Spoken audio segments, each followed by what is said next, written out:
అసలు 60 acres land pool చేయడం అనేది first of all challenging task.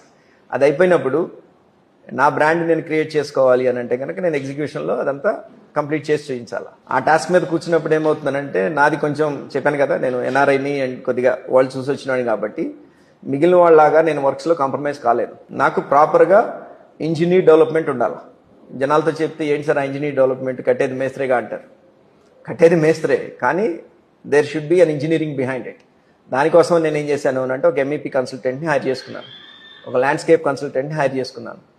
కొన్ని విల్లాస్ కడితే కొన్ని వాళ్ళకి అప్రిసియేషన్ అవుద్ది అని చెప్పి ఒక 20 విల్లాస్ నేను కడతానని ప్రామిస్ చేశాను. Wonderful. Today I have a demand close to about 100 villas. 100 villas మీరు ఈ విధంగా కడితేనంటే కనుక చాలా మంది ఇప్పుడు phase 2లో చాలా మంది రెడీగా ఉన్నారు విల్లాస్ కొనుక్కోవడానికి. అదొకటి. Next structural engineer. ఈ నలుగురితో ఒక టీం ఫామ్ చేసుకున్నాను నేను. ఆ టీం ఏం చేస్తుంది అని అంటే కనుక నాకు ఇంజనీరింగ్ డ్రాయింగ్స్ అని ఇస్తారు. వర్షం పడింది, నీళ్ళు ఎక్కడికి పోవాలా, డ్రైనేజ్లో ఎట్లా ఉండాలా, అందరూ చేస్తారు. కానీ I wanted to go next mile to make sure నా బ్రాండ్ అనేది ప్రాజెక్ట్ ఎస్టాబ్లిష్ అయిపోవాలా. Beat the immunities, beat the development. MEP designs కానివ్వండి, తర్వాత ల్యాండ్స్కేప్ డిజైన్స్ కానివ్వండి. అంటే ఖర్చు కస్టమర్ పెట్టేది లోకల్ ఖర్చే, కానీ వాళ్ళకి వచ్చే ఇమ్యూనిటీస్ మాత్రం డెఫినెట్గా హైదరాబాద్ స్టాండర్డ్లో ఉంటాయి, if not the international standards. అట్లాంటి ఇమ్యూనిటీస్ని నేను పట్టుకొద్దామని ప్లాన్ చేశాను ఈ ప్రాజెక్ట్లోకి. అదే నాకు సేల్స్ పిచ్ అయింది.